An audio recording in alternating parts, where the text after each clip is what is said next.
সুপ্রিয় দর্শক, আজকে আপনাদের মাঝে আলোচনা করব ভিটামিন ই ক্যাপসুল নিয়ে।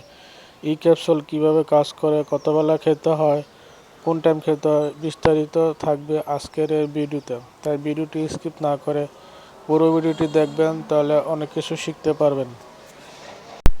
ভিটামিন ই এর কাজ কি? ভিটামিন ই এর অভাবজনিত রোগের চিকিৎসায় ও প্রতিরোধে, গর্ভবতী, দুগ্ধদানকারী মাতা ও নবজাত শিশুদের ভিটামিন ই এর অভাবে রক্ত স্বল্পতার চিকিৎসায়,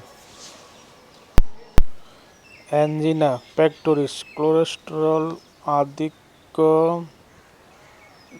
ক্যান্সার ও শেষ রজনীতে পায়ের খিঁচুনির চিকিৎসায় এবং ইন্টারমিটেন্ট ক্লোডিকেশন, ফাইব্রোসিস্টিক ব্রেস্ট রোগ, ক্যান্সার, অস্টিও আর্থ্রাইটিসের চিকিৎসায় ভিটামিন ই এর ব্যবহার দেখা যায়।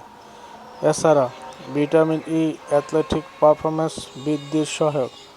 তাছাড়া ভিটামিন ই ক্যাপসুল যাদের চুল পড়ে যায় বা সেক্সুয়ালিটির সমস্যা থাকে বা শরীরে স্কিন এর জন্য ভিটামিন ই ক্যাপসুল ভালো কাজ করে। ভিটামিন ই ক্যাপসুল খাবার নিয়ম: যারা বয়স্ক আছে তারা 200 mg ট্যাবলেট প্রতিদিন সকালে একটা, রাত্রে একটা, বা 400 mg ট্যাবলেট ডেইলি রাত্রে একটা খাবে। ভিটামিন ই ক্যাপসুলের পার্শ্ব প্রতিক্রিয়া বলতে অতিমাত্রায় কোনো পরিলক্ষিত হয় না। তাছাড়া এটি অতিরিক্ত মাত্রায় খেলে আন্ত্রিক সমস্যা, ডায়রিয়া বা পেটে ব্যথা হতে পারে।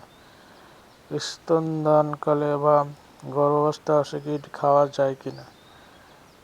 খাওয়া যাবে, তবে কিছু কিছু বিশেষ ক্ষেত্রে বিশেষজ্ঞ ডাক্তারের পরামর্শ অনুযায়ী ভিটামিন ই ক্যাপসুল খেতে হবে, নাহলে